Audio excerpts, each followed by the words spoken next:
ஞானசேகரன் யார்? அவனை பற்றியான திடுக்கிடும் தகவல்கள் அப்படிங்கிறது கொஞ்சம் கொஞ்சமாக வெளியில் வருது. காலையில் பிரியாணி கடை ஓனரா அப்படின்னு பார்த்தா கிடையாதான், மதியம்தான் பிரியாணி கடை ஓனரா. அப்போ காலையில் திருட போயிடுவானா, மாலையில் தண்ணி அடிப்பானா, இரவு நேரங்களில் மறுபடியும் பெண்கள் திருட்டு அப்படின்னு சொல்லி இருப்பானா?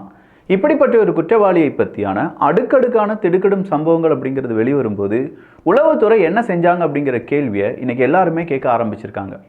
உண்மையிலேயே தமிழ்நாட்டு காவல்துறைக்கான உளவுத்துறை அப்படின்னு ஒன்று இல்லையா? அமைச்சர்கள் பின்னாடிலாம் ஒருத்தன் எப்போதுமே சுற்றிட்டு இருக்கானா, அவனுடைய பழைய வழக்குகள் இல்லை அவன் ஒரு திமுக காரன் தன்னை அடையாளப்படுத்திய காரணத்தினால் அவனை யாருமே கண்டுக்கிடாமல் விட்டுட்டாங்களா அப்படிங்கிற கேள்வியை இன்னைக்கு ரொம்ப ஸ்ட்ராங்காக வச்சுட்டு இருக்காங்க. என்ன நடந்திருக்கு? பாமகவினுடைய அரஸ்டிலிருந்து ஞானசேகரனுடைய புதிய திருப்பங்கள் அப்படிங்கிறது எல்லாமே இந்த ஒரு பதிவில் பார்க்க போகிறோம். இது ஆழமான அரசியல் சதுரங்கம்.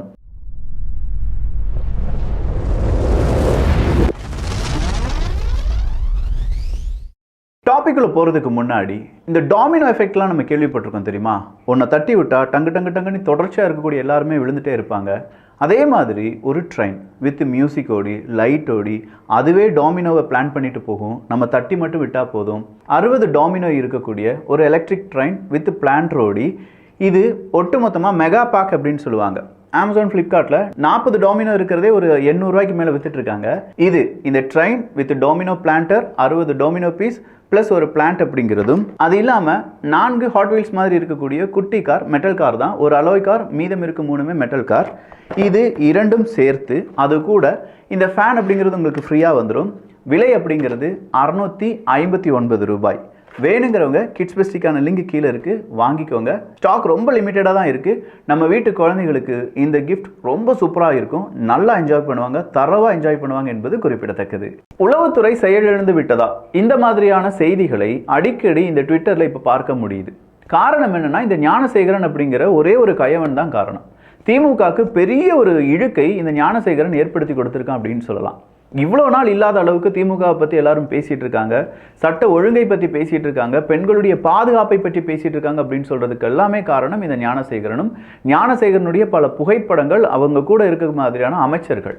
அப்போ திமுகவினுடைய அமைச்சர்கள், திமுக காரங்க எல்லாருக்குமே ஷால்வை போடுறது, எந்த நலத்திட்டம் செஞ்சாலும் திமுகக்காக நாங்கள் செய்வோம் அப்படின்னு சொல்கிறது, பவள விழாவில் திமுக அந்த கூட்டம் கூட இவங்களுடைய கூட்டம் வந்து ஜாயின் பண்ணுறது, அதில் ஒரு வழக்கறிஞர் இருக்கார் அப்படின்னு சொல்கிற ஒட்டுமொத்தமான புகைப்படங்களையும் எவிடன்ஸாக மாற்றி அதிமுகவினுடைய ஐடிவிங்க சும்மா லெஃப்ட் ரைட்டு வாங்கிட்டு இருக்காங்க.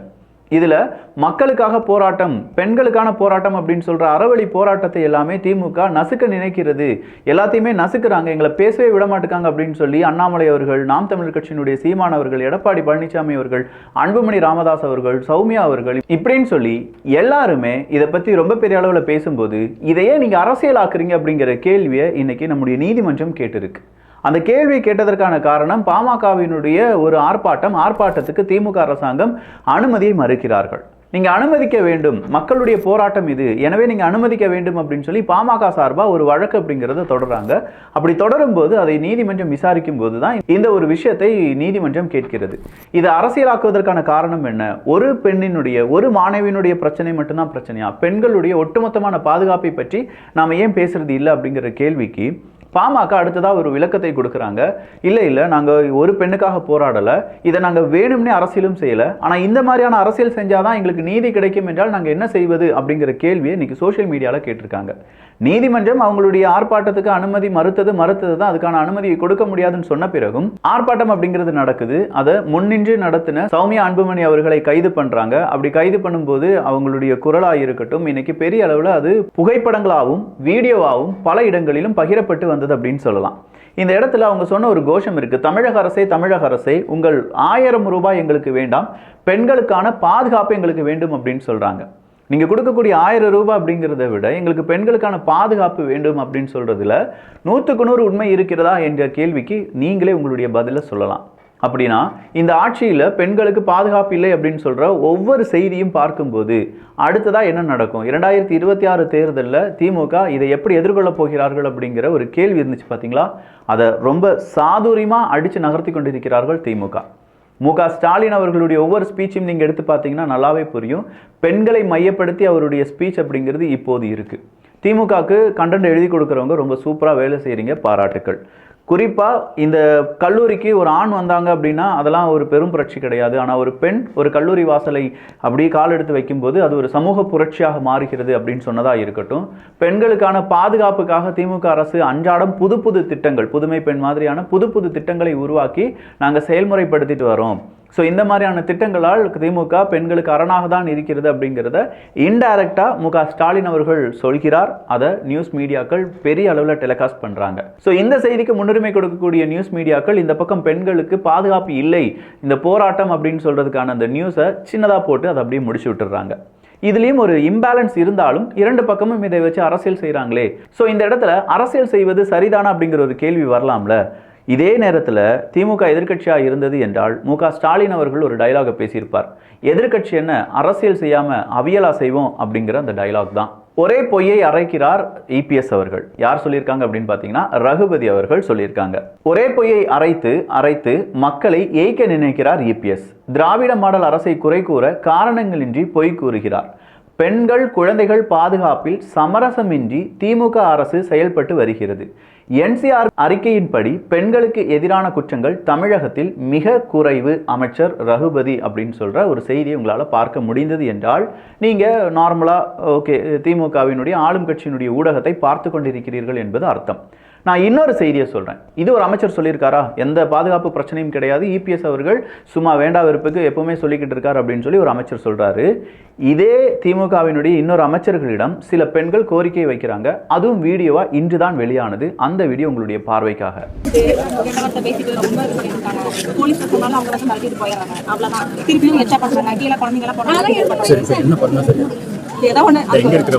மது போதையில் பெண்கள் குழந்தைகள் கிட்ட ஆபாசமா பேசுறாங்க, நடவடிக்கை எடுங்க. அமைச்சர் முத்துசாமியிடம் மக்கள் கோரிக்கை. ஒரு அமைச்சர் என்ன சொல்றாரு? பெண்கள் குழந்தைகளுக்கு நாங்கள் அரணாக இருக்கிறோம் அப்படின்னு சொல்றாங்க. இன்னொரு அமைச்சர்களிடம் மக்கள் என்ன சொல்றாங்க?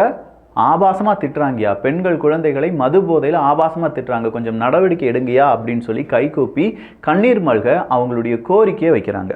அப்போ இதில் எது உண்மை அப்படிங்கிறத மக்கள் நீங்கள் தான் புரிந்து கொள்ள வேண்டும். நம்ம பார்க்கக்கூடிய நியூஸ் சேனலை பேஸ் பண்ணி நம்முடைய உண்மைகள் மாறிக்கொண்டே இருக்கின்றன. இது உண்மை அப்படின்னு சொல்லி நினச்சிட்டு இருக்கும்போது இந்த வீடியோ எடுத்து காண்பிக்கிறேன், உண்மையிலே இதுதான் உண்மை அப்படிங்கிற மாதிரி உங்களுக்கு தாட் வருதுல்ல. ஸோ இதை நல்லா பகுத்தாய்வு செய்யுங்க. நீங்கள் பெரியாரை நேசிங்க வேண்டாம், இல்லாட்டி அண்ணாவை நேசிங்க வேண்டாம், எம்ஜிஆரை நேசிங்க வேண்டாம், ஜெயலலிதா அவர்கள், கருணாநிதி அவர்கள் இப்படின்னு சொல்லி யாரை வேணாலும் நேசிச்சுக்கோங்க, யாரை வேணாலும் எதிர்த்துக்கோங்க. ஆனால் இங்கே இருக்கக்கூடிய நவகால அரசியலை புரிந்து கொள்வதற்கு மீடியா மேனிப்புலேஷன் அப்படிங்கிறது ரொம்ப இம்பார்ட்டன்ட். இந்த மீடியா மேனிப்புலேஷனில் மட்டும் சிக்கிடாதீங்க. அதனால தான் அந்த செய்தியும் இங்கே நம்ம பார்க்கிறோம், இந்த செய்தியும் உங்கள் முன்னாடி நான் கொண்டு வந்துட்டு இருக்கேன். அடுத்ததா அரசு பள்ளிகள் தனியாரால் தத்தெடுப்பு அப்படிங்கிற ஒரு செய்தி தவறான செய்தி. தனியார் பள்ளியை சார்ந்த ஒரு குழு இருக்கான். அந்த குழுவை சார்ந்தவங்க என்ன சொல்லியிருக்காங்கன்னா, எங்களுடைய சிஎஸ்ஆர் ஆக்டிவிட்டி, பொதுவாக இந்த சிஎஸ்ஆர் ஆக்டிவிட்டி அப்படிங்கிறத இந்த ப்ரைவேட் செக்டார்ஸ்லாம் செய்வாங்க. வருஷத்துக்கு இந்த சிஎஸ்ஆர் ஆக்டிவிட்டிஸ் ஏதாவது நன்மை செய்வது அப்படிங்கிறதுக்காக ஒரு ஃபண்டை ஒதுக்கி அவங்களுடைய லாபத்தில் இத்தனை % அப்படிங்கிறத ஒதுக்கி சிஎஸ்ஆர் ஆக்டிவிட்டி அப்படிங்கிறத செய்யணும். இதே மாதிரி தனியார் பள்ளிக்கெலாம் நிறைய ஃபண்டு வந்துட்டுருக்கு, அவங்களுக்கு நிறைய லாபம் வந்துட்டுருக்கு. அதில் சிஎஸ்ஆர் ஆக்டிவிட்டியாக நாங்கள் என்ன செய்கிறோம், ஒரு 500 அரசு பள்ளிகளுக்கு உதவிகளை செய்கிறோம் அப்படின்னு தான் சொன்னமே தவிர அரசு பள்ளிகளை நாங்கள் தத்தெடுத்துக் கொள்கிறோம் அப்படின்னு சொல்லவே இல்லை அப்படின்னு சொல்கிறாங்க. இப்போ வந்திருக்கக்கூடிய செய்தி. உடனடியாக கம்யூனிஸ்ட் பார்ட்டியிலிருந்து அண்ணாமலை அவர்கள் வரை எல்லாரையுமே டேக் பண்ணி ஏன் பொய்யா பரப்பிட்டு இருக்கீங்க அப்படிங்கிற கேள்வியை ஆளும் கட்சியான திமுக கேட்குறாங்க. அப்போ மறுபடியும் இதற்கு கம்யூனிஸ்ட் கட்சியினுடைய தலைவர் என்ன சொல்கிறாங்கன்னா, ஊடகத்தில் வந்த செய்தி அடிப்படையால் தான் நாங்கள் கண்டனத்தை தெரிவித்தோம். ஸோ ஊடகத்தில் இந்த மாதிரியான செய்தி வருவது குறைய வேண்டும் அப்படின்னு சொல்கிறாரு. அதற்கு அவருடைய நம்பிக்கை இல்லாட்டி ஊடகத்தினுடைய நம்பிக்கை அப்படிங்கிறது எல்லாமே இங்கே கொஸ்டின் ஆக்கப்படுகிறது. பார்த்தீங்களா, ஊடகத்தினுடைய நம்பிக்கை இங்கே எப்படி கொஸ்டின் ஆக்கப்படுகிறது அப்படின்னு சொல்லி நேராக இது அண்ணாமலை அவர்கள்ட்ட போது அண்ணாமலை அவர்கள் என்ன சொல்கிறாங்கன்னா, இதுக்கெல்லாம் காரணம் என்ன அப்படின்னு சொல்லி அவர் ஒரு பக்காவாக வேறொரு பிளானை சொல்கிறாரு. திமுகவை சார்ந்த சில அமைச்சர்கள்லாம் ஒன்றிணைந்து தனியார் பள்ளிக்கான ஒரு குழுவை ஏற்படுத்துகிறார்கள், ஒரு முக்கியமான நிர்வாகிகளாம் சேர்ந்து. அந்த குழுக்கான ஒரு பெரிய இனாகிரேஷன் ஃபங்க்ஷன் நடக்குது. அந்த இனாகிரேஷன் ஃபங்க்ஷனுக்கு திமுகவை சார்ந்த பலரும் அழைக்கப்படுகிறார்கள். அந்த குழு தான் இப்போ இந்த 500 பள்ளிகளுக்கும் நாங்கள் என்ன செய்கிறோம், சிஎஸ்ஆர் ஆக்டிவிட்டி வழியாக நல்லது செய்கிறோம் அப்படின்னு சொல்கிறாங்க. ஆனால் உண்மையிலேயே உங்களுக்கு நல்லது செய்யணும்னு நினச்சிங்கன்னா ஏன் நீங்கள் அரசாங்க பள்ளிக்கு இந்த மாதிரி நல்லது செய்யணும் அப்படின்னு நினச்சி அதை ஏன் அவங்களுக்கு நேரடியாகவே செய்யக்கூடாது? ஏன் அதை நீங்கள் அரசாங்கம் வழியாக செய்யக்கூடாது? 500 பள்ளிகள் செலக்டிவாக இந்த 500 பள்ளிகள் அப்படிங்கிறது எப்படி எடுக்கிறீங்க? எங்களுடைய கேள்வி என்னன்னா, 42,000 கோடி ரூபாய் நீங்கள் ஒதுக்குறீங்க, ஒரு 10,000 அரசு பள்ளிகளுடைய கட்டிடங்கள் சரியில்லை அப்படின்னு சொன்னீங்க, அதை சரிபார்ப்பேன்னு சொல்லி உங்களுடைய வாக்குறுதியில் சொன்னீங்களே, அது என்ன ஆனது அப்படிங்கிற கேள்வி கேள்வி எல்லாமே அடுக்கடுக்காக கேட்கப்படுகிறது. நான் என்ன கேட்குறேன்னா, இந்த தனியார் பள்ளி எப்படி 500 அரசு பள்ளிக்கு உதவி செய்வாங்க அப்படிங்கிற ஒரு கேள்வி தான். அப்படியே அவங்க செஞ்சாலும் அந்த உதவி எப்படி இருக்கும் அப்படிங்கிறதும் உங்கள்கிட்டே நான் விட்டுறேன்ப்பா. ஏன்னா இதுக்கு நான் ஏதாவது சொல்ல, எனக்கு ஏதாவது கேஸ் பார்சலாக, அது தேவையில்லாத வம்பு. ஆனால் நீங்கள் பொதுமக்களுக்கு கருத்து தெரிவிக்கக்கூடிய எல்லா உரிமைகளும் இருக்கின்றன. ஸோ உங்களுடைய கருத்துக்கள் இங்கே வரவேற்கப்படுகின்றன. அடுத்ததா, மாணவர் நலனில் அரசியல் வேண்டாம், அமைச்சர் கோவி செழியன் அவர்கள் சொல்லியிருக்கிறார்கள். மாணவர்களை பற்றி தாங்க இங்கே அரசியலே செய்யப்படுது. அனிதா அவர்களுடைய இறப்பிலிருந்து இப்போ கடைசியாக நம்ம பார்க்கக்கூடிய அண்ணா பல்கலைக்கழகம் வரை மாணவ மாணவிகளுடைய பிரச்சனை தான் இங்கே அரசியல். அந்த அரசியல் தான் இங்கே காலமாக நடந்து வருகிறது. ஸோ மாணவர் நலனை பற்றி அரசியல் செய்வது அப்படிங்கிறது இங்கே வேண்டான்னு சொல்கிறதும், அந்த அரசியலை நாங்கள் செய்யவே இல்லை அப்படின்னு சொல்லி திமுகவால் சொல்ல முடியுமா அப்படிங்கிற கேள்விக்கும் பதில் திமுக காரங்க சொன்னால் நல்லா இருக்கும். வந்துட்டார் துரை வைகோ அவர்கள். அவர் என்ன சொல்லியிருக்காங்கன்னா, பெண்கள் பாதுகாப்பு பற்றி பாஜகவினர் பேசக்கூடாது, பெண்கள் ரொம்ப அச்சுறுத்தல் படுவது இல்லாட்டி ரொம்ப பெரிய அளவில் பெண்களை வேட்டையாடுவது அப்படிங்கிறது பாஜக ஆட்சி செய்யக்கூடிய ஊபியில் தான், உத்தரப்பிரதேசத்தில் தான், தமிழ்நாடு பரவாயில்லை. நான் சொல்லலை, இப்படி கொஞ்சம் பேர் வருவாங்க. அந்த மாநிலத்தை பார்த்தியா, இந்த மாநிலத்தை பார்த்தியா, அதை விட இங்கே தப்பு கம்மியாக தான் இருக்குது, இந்த மாநிலத்தை விட இங்கே தப்பு இவ்வளோ % கம்மியாக தான் இருக்குது அப்படின்னு சொல்லிட்டு வருவாங்க. இவங்களுக்கெல்லாம் என்ன வேணும்னா, நம்ம தமிழ்நாடை பற்றி எதுவுமே சொல்லிடக்கூடாது. தமிழ்நாடு நல்லா இருக்குது, சொர்க்கமாக இருக்குது, பாருங்களேன் கண்ணாடி மேம்பாலம் அமைத்திருக்கிறார்கள் விவேகானந்தர் பாறையிலிருந்து திருவள்ளுவர் சிலைக்கு. முதல் நாள் முதலமைச்சர்லாம் போனாங்க வந்தாங்க, அடுத்த நாள் அது மூடப்பட்டு விட்டது அப்படிங்கிற ஒரு செய்தி வெளியாகி இருக்கிறது. என்னன்னு சொல்லி பார்த்தா, இல்லை அது வந்து கொஞ்சம் வேலை பாக்கி இருக்குது, அந்த வேலையை நாங்கள் செஞ்சுட்ருக்கோம். சார் நேற்று தான் சார் இனாகிரேஷன் முடிஞ்சு அப்படின்னு கேட்டால் அதற்கு பதில் கிடையாது. இன்றைக்கி ஒரு செய்தி ஊடகத்தில் வந்த செய்தியை நான் இங்கே பேசிகிட்டு இருக்கேன். கண்ணாடி பாலம் அமைக்கப்பட்ட அடுத்த நாளே அதற்கு நாங்கள் என்ன செய்கிறோம், மறுபடியும் மெயின்டெனன்ஸ் இருக்குது அப்படின்னு சொல்லி அதில் சுற்றுலா பயணிகளை ஏற்க முடியாத, சுற்றுலா பயணிகளை அனுமதிக்காத இந்த தருணத்தை நீங்கள் எப்படி பார்க்குறீங்க? நிறைய பேர் அது ஊழல்னு சொல்கிறாங்க. அது ஊழல் கிடையாது, அது சரியாக செய்யவில்லை அப்படின்னு சொல்கிறது சால சிறந்ததாக இருக்கும்.